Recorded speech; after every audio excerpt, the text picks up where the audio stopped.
माझं नाव शरद पवळे. महाराष्ट्र राज्य शेतकरी चळवळीच्या माध्यमातून आंबेगाव तहसील कार्यालयामध्ये शेतकऱ्यांची शेतरस्त्यांच्या प्रश्नावर या ठिकाणी नागपूर तहसीलदार सन्माननीय नागपूर सर आणि सन्माननीय उपाधीक्षक असतील नायब तहसीलदार या सर्वांसमवेत आज या ठिकाणी एक बैठक पार पडली. या बैठकीमध्ये शेतरस्त्यांचा अनेक ज्वलंत प्रश्न अनेक प्रलंबित रस्ता केसेस या ठिकाणी होत्या आणि त्या रस्ता केसेस संदर्भात शेतकरी आणि पदाधिकारी यांच्यामध्ये या ठिकाणी समन्वय बैठक पार पडली. शासनाचे शासन निर्णय बनतात परंतु प्रशासकीय कार्यालयामध्ये त्याची अंमलबजावणी होत नाही. या संदर्भामध्ये त्या अधिकाऱ्यांमध्ये समन्वय व्हावा आणि शेतकऱ्यांनी जो अर्ज बनवला त्याची तातडीने कार्यवाही व्हावी या संदर्भात या ठिकाणी तहसीलदारांसमोर चर्चा झाली. त्या जे अधिकारी चांगलं काम करतील त्यांची पदोन्नती व्हावी म्हणून आम्ही शासनाला या ठिकाणी त्यांची नावं कळवणार आणि जे अधिकारी काम करणार नाही त्यांच्यावर कार्यवाहीसाठी आम्ही पाठपुरावा करणार आहोत. या ठिकाणी शासन निर्णय बनलेत. पोलीस प्रोटेक्शन द्यायचं, मोफत द्यायचं, निःशुल्क मोजणी करायची, 90 दिवसामध्ये रस्ता करायचा, परंतु या ठिकाणी पिढ्यानपिढ्या शेतकरी संघर्ष करतात. या संदर्भात वेगवेगळ्या प्रकारचे डिपार्टमेंट या शासनाने या रस्त्या संदर्भात अवलंबून आहेत आणि या सगळ्यांचा एक मेळ व्हावा आणि या संदर्भात पुढच्या काळामध्ये राज्यामध्ये महामंडळ व्हावं. क्षेत्ररस्त्यासाठी ग्रामीण क्षेत्ररस्त्यासाठी स्वतंत्र महामंडळ व्हावं या संदर्भात आम्ही राज्य सरकारने पाठपुरावा करणार आहोत. त्याचबरोबर मंत्रालयाची आमच्या चळवळीच्या माध्यमातून मागणी या ठिकाणी चालू आहे. जर या अधिकाऱ्यांनी जर आमचं काम केलं तर आम्ही इथं सर्व तहसील कार्यालय असतील, जिल्हाधिकारी असतील त्या अधिकाऱ्यांचा जाऊन सन्मान करतो आणि जे अधिकारी काम करणार नाही त्यांच्यावर कार्यवाहीची या ठिकाणी मागणी करणार आहोत. या तालुक्याला आदर्श मॉडेल व्हावं अशी आमची अपेक्षा आहे आणि जर या तहसीलदारांनी जर त्यावर काम नाही केलं तर आम्ही पुढच्या काळामध्ये मोठा आंदोलन भविष्यामध्ये उभारणार आहोत.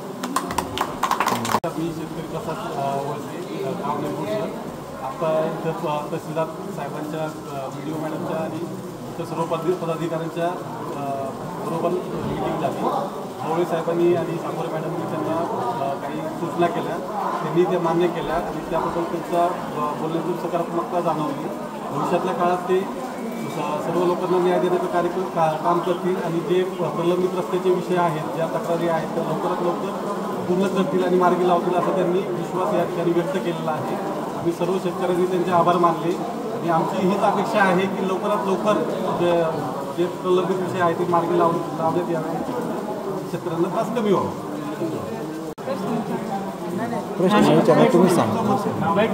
या ठिकाणी आज घोडेगाव या ठिकाणी बैठक पार पडलेली आहे.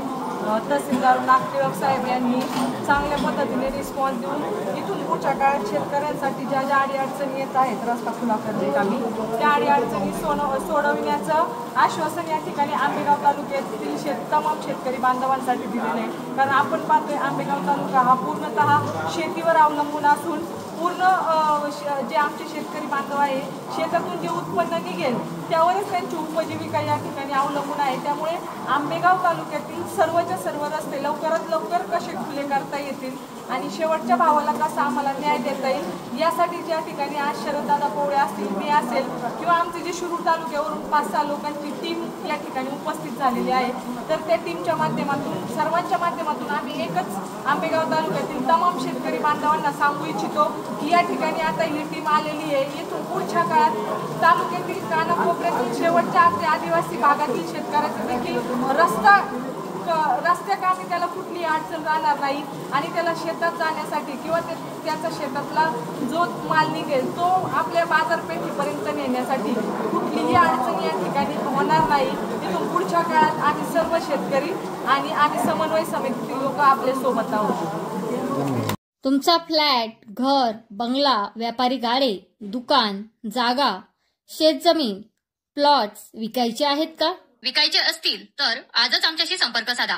स्थावर मालमत्ता खरेदी विक्रीसाठी आंबेगाव तालुक्यातील विश्वसनीय नाव म्हणजे सीता प्रॉपर्टीज.